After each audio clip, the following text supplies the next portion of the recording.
자, 우리 요한 3서 1장 2절 말씀입니다. 신약성경 396면 요한 3서 1장 2절 말씀입니다. 우리가 잘 아는 말씀. 요한 3서 1장 2절. 요한 3서 1장 2절 우리 다 같이 시작. 사랑하는 자여 내 영혼이 잘됨 같이 내가 범사에 잘되고 강건하기를 내가 간구하노라. 아멘. 할렐루야. 할렐루야. 우리가 젊었을 때에는 모르다가 나이가 들면은 깨달아지는 것들이 참 많이 있습니다. 바로 그게 하나가 뭐냐면은 건강에 대한 문제예요. 참 젊었을 때에는 건강이 중요하다 아무리 말해도 잘 깨닫지를 못하다가 나이가 들면은 정말 건강이 얼마나 중요한가 그걸 깨닫게 됩니다. 이제 장수하는 사람들의 직업을 보면은 의사나 운동선수가 아니에요. 의사들은 자기 몸을 잘하니까 장수할 것이다. 그렇지 않아요. 또 운동선수들도 운동을 열심히 하니까 장수할 것이다. 그렇지 않아요. 이 장수하는 직업군 중에 하나가 이 성직자들입니다. 성직자들은 음식을 잘 먹는다든지 운동을 잘해서 그러는 것이 아니라 바로 이 마음 관리에 있습니다. 자기 마음을 잘 다스리는 것에 이 건강의 비결이 있어요. 그래서 이 성직자들이 자기 마음을 잘 관리함으로 말미암아 장수하는 그 직업군에 들어가는데 우리 육체는 뭐의 지배를 받습니까? 마음의 지배를 받잖아요. 우리 몸이 아무리 건강해도 마음의 지배를 받아요. 우리 마음은 뭐의 지배를 받습니까? 영의 지배를 받아요. 그러니까 우리가 아무리 육신을 몸을 잘 관리한다 할지라도 마음이 건강하지 아니하면은 마음을 잘 관리하지 못하면은 우리 몸은 건강할 수가 없다는 것입니다. 아무리 몸을 위해서 좋은 음식 먹고 운동한다 할지라도 마음 관리하지 아니하면은 소용이 없다는 것이에요.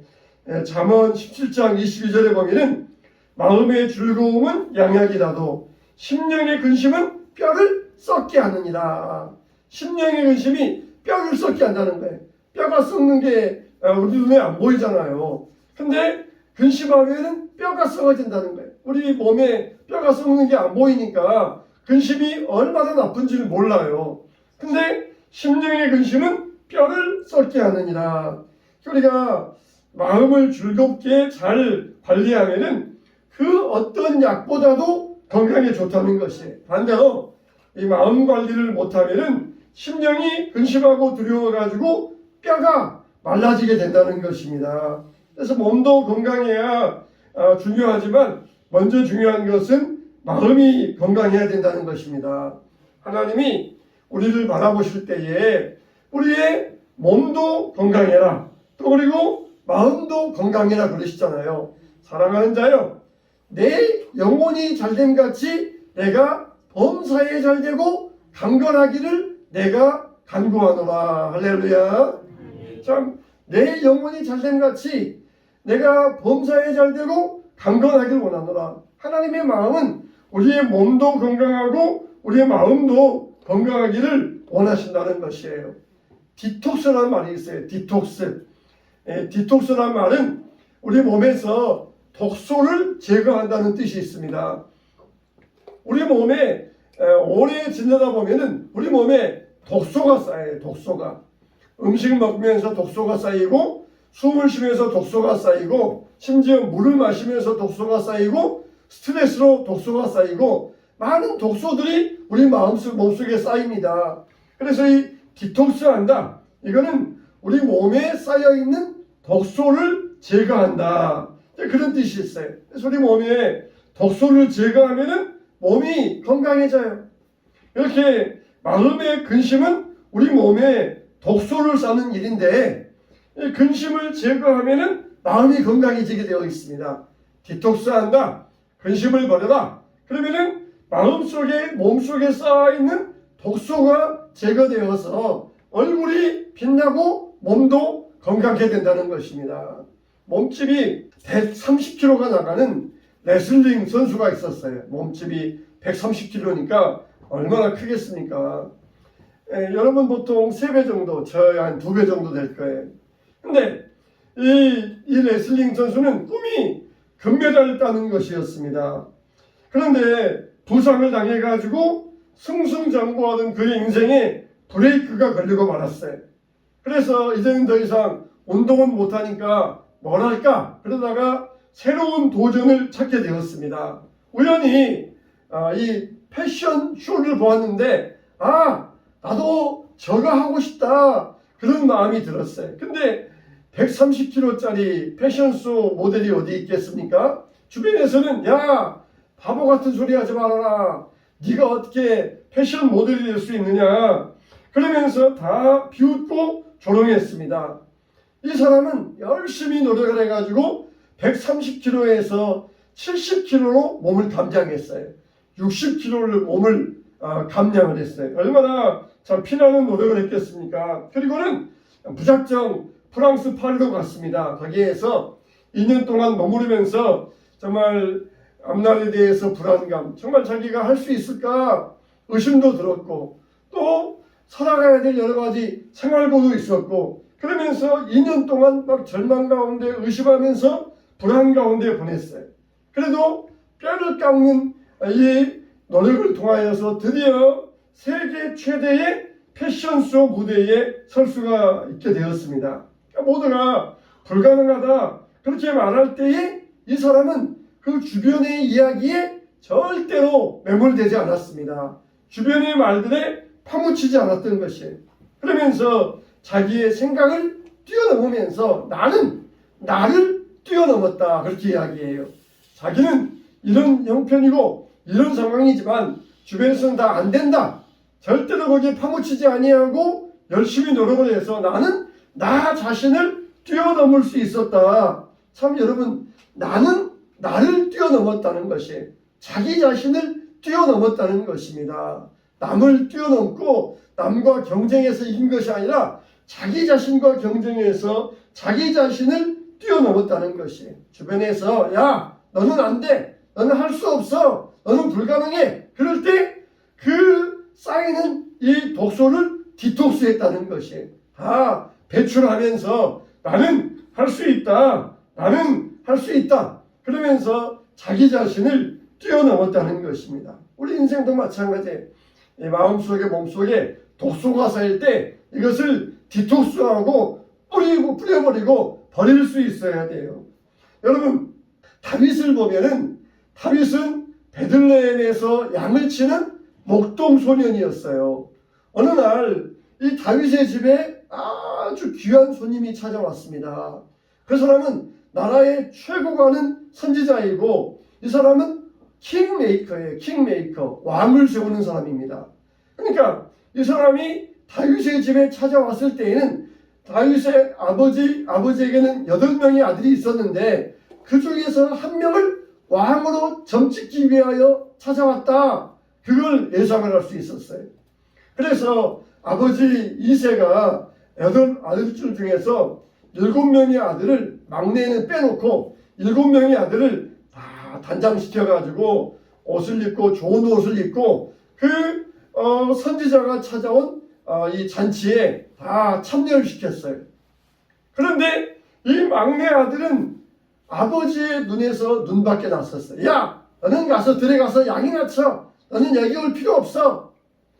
그랬을 때에 이 다윗은 절대로 이 마음에 독소를 쌓아두지 않았어요.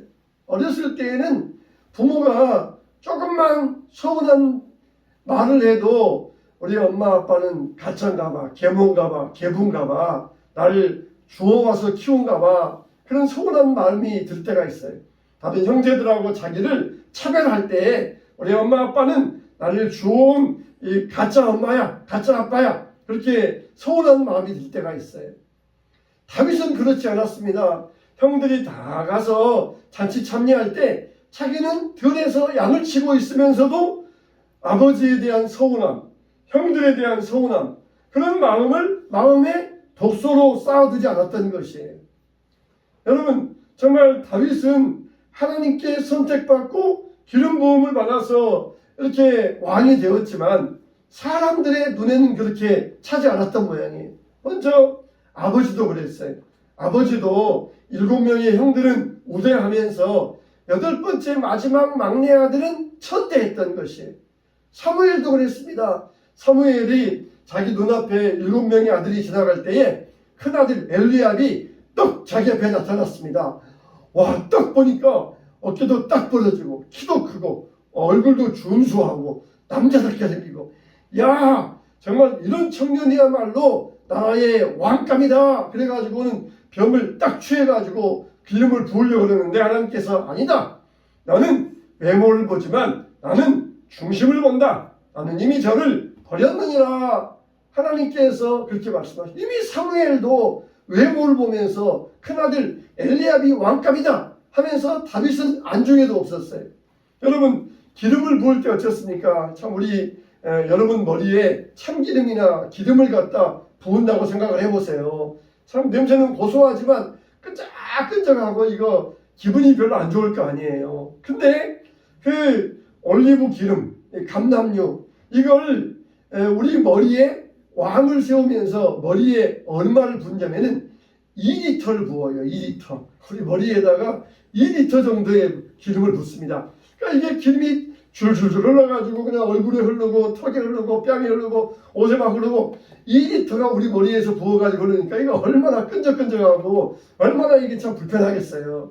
근데 그게 영광스러운 일이에요. 그게 영광스러운 일이에요. 아론의 이 하나님의 기름이 아론의 수염에 흘러서 그 옷깃에 흐름 같도다.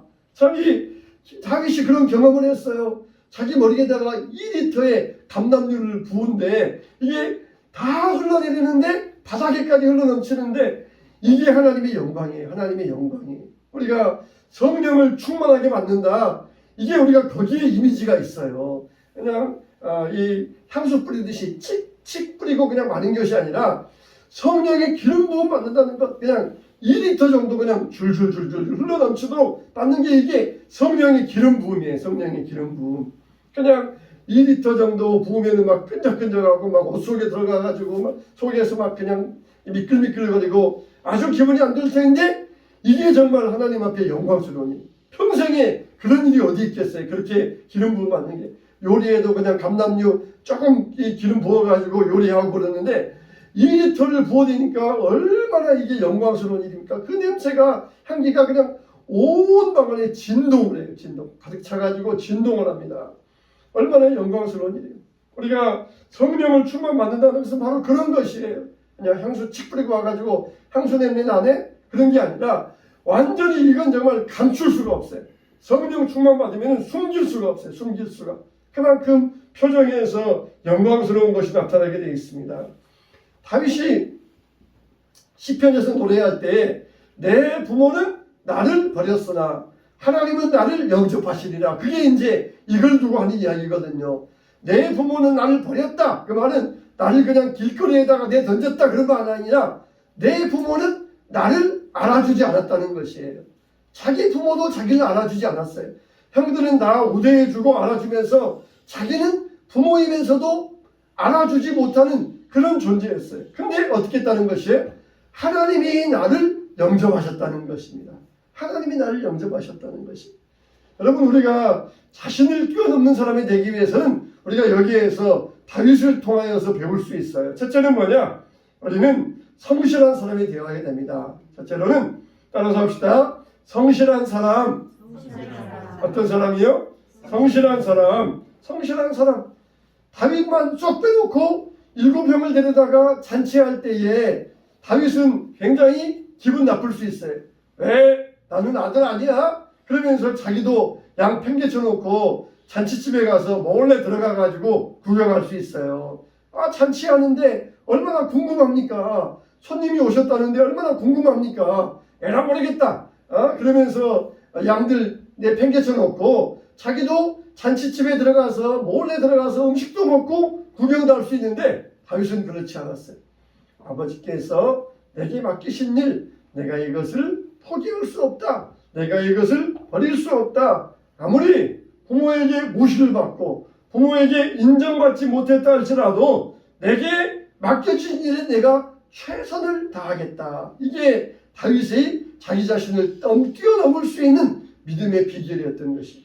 우리는 누가 알아주면은 열심히 하잖아요.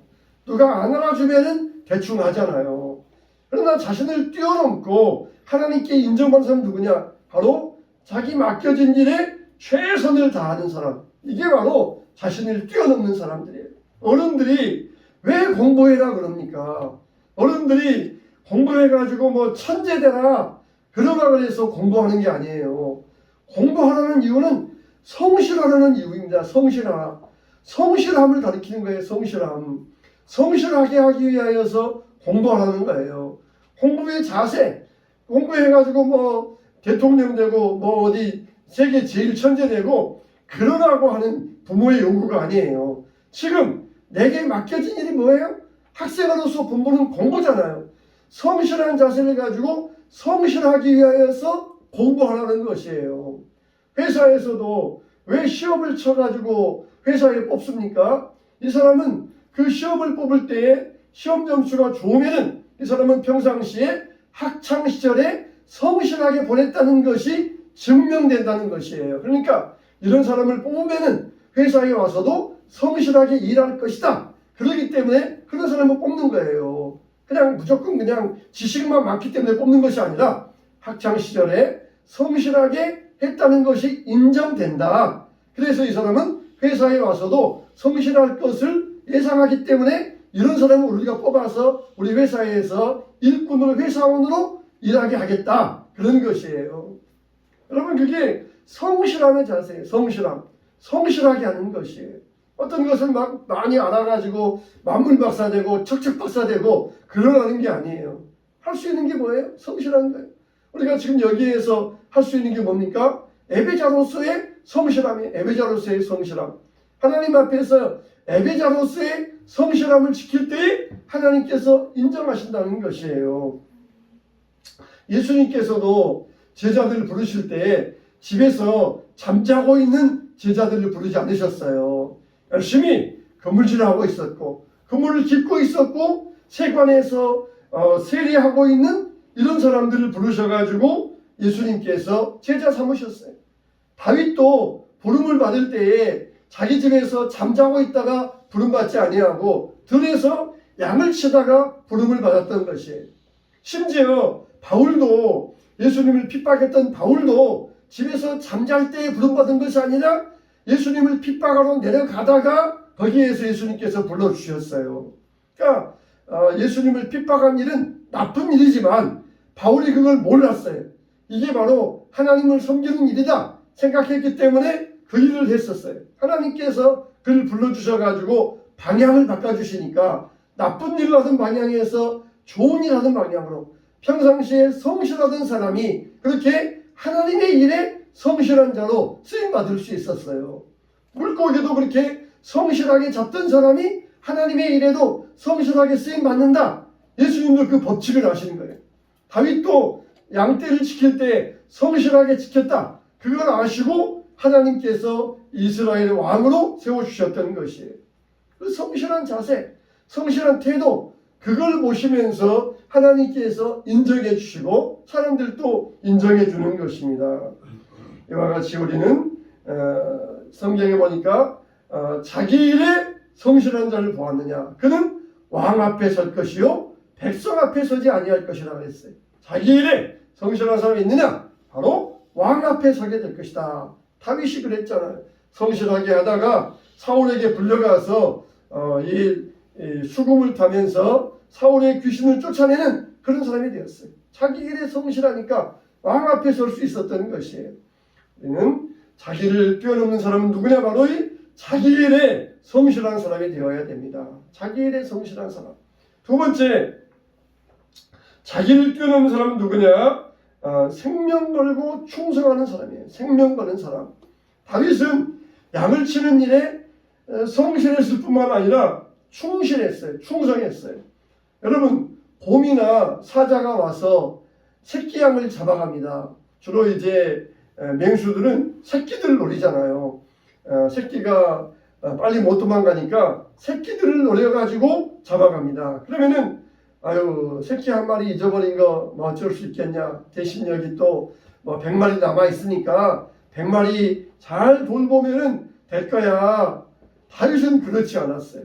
새끼 한 마리를 맹수가 와서 물어가면은 쫓아가가지고 그 수염을 잡고 입을 벌려서 그 입에서 맹수의 입에서 새끼를 구해내고, 그래도 맹수가 자기 또 달려들면은 그 맹수를 쳐서 죽였다는 것이에요. 완전히 목숨 거는 거예요. 다윗은 성실했을 뿐만 아니라 목숨 걸고 충실했어요. 목숨 걸고 충실했던 것이에요.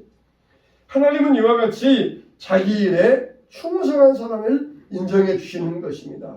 어느 정도 성실하다 인정받을 수 있어요. 그러나 정말 생명 걸고 충성한 사람, 이걸 하나님께서는 사용하신다는 것입니다. 이게 뭡니까? 아마추어와 프로의 차이잖아요. 아마추어와 프로의 차이. 우리는 프로가 되어야 돼. 프로. 아마추어는 자기의 한계를 뛰어넘지 못하고 중간에 포기하지만, 프로는 절대로 중간에 포기하는 법이 없습니다. 그래서 우리가 맡은 일에 전문가가 돼야 돼. 우리가 맡은 일에 프로가 돼야 돼. 끝까지 충성하는 사람이 되어야 됩니다. 세 번째, 다윗이 자기 자신을 뛰어넘을 수 있었던 것은 뭡니까? 따라서 합시다. 하나님의 절대적인 은혜였다. 할렐루야. 뭐였다고요? 하나님의 절대적인 은혜였다는 것이에요. 내가 아무리 애쓰고 노력해도 하나님의 은혜가 없으면 소용없어요. 사무엘이 얼른 외모를 보면서 엘리압이다 그러면서 기름 부어버리면 끝이에요. 근데 하나님께서 사무엘의 마음에 감동을 주셔서 아니다, 엘리압 아니야, 산마도 아니야 그러면서 그렇게 다 거절하게 하시고, 들에서 양을 치는 목동 다윗을 불러오게 하시고 이가 그니 기름을 부어라 그러면서 하나님께서 은혜 베풀어 주셨던 것이, 우리가 정말 아무리 했어도 안 될 때 하나님의 은혜가 있어야 돼요. 고린도후서 5장 17절에 그런즉 누구든지 그리스도 안에 있으면 새로운 피조물이라, 이전 것은 지나갔으니 보라 새 것이 되었도다. 우리는 예수 믿기 전과 예수 믿은 후가 나누어져야 됩니다. 예수 안에서 은혜의 삶을 살 수 있어야 됩니다. 은혜 속에 있는 사람은 자기를 뛰어넘을 수 있는 능력을 하나님께서 주신다는 것입니다. 유태영 박사님은 우리나라 최초로 이스라엘 벤구리온 대학의 교수가 되신 분이에요. 이분이 이제 저기 전북 임실분인데 아주 시골 마을에, 그것도 머슴의 아들로 태어났어요. 근데 어렸을 때부터 그 동네 어귀에 있는 교회를 다니기 시작했습니다. 근데 그 교회 전도사님이 어린 아이들을 데리고 가르치시는 말씀이, 애들아 우리 나라를 위해 기도하자, 그걸 가르치셨던 것이에요. 그래서 애들이 전도사님의 가르침을 받아가지고 열심히 나라를 위해 기도했어요. 아니 거기에는 기차도 없어가지고 기차도 한번 못 타보고 구경도 못 해본 그런 어린 아이인데, 그런 아이에게 나라를 위해서 기도하자 그런데 이 아이가 그것을 말씀을 받은 거예요. 그래서 나라를 위해서 열심히 기도하는데 마음속에 꿈이 생겼어요. 그래, 나도 이제는 나라를 위해서 무언가 기여하는 사람이 돼야 되겠다, 그런 꿈이 생겼습니다. 그래가지고는 내가 어떤 일로 기여할까 그러다가 덴마크는 영농기술이 발전된 영농기술의 선진국이라더라. 내가 덴마크에 가서 이 영농기술을 가서 배워와야 되겠다, 그런 꿈을 가졌어요. 근데 당장 덴마크에 아는 사람도 없고, 당장 비행기표 살 만한 돈도 없고, 그래서 걱정을 하고 있는데 하나님께서 지혜를 주셨어요.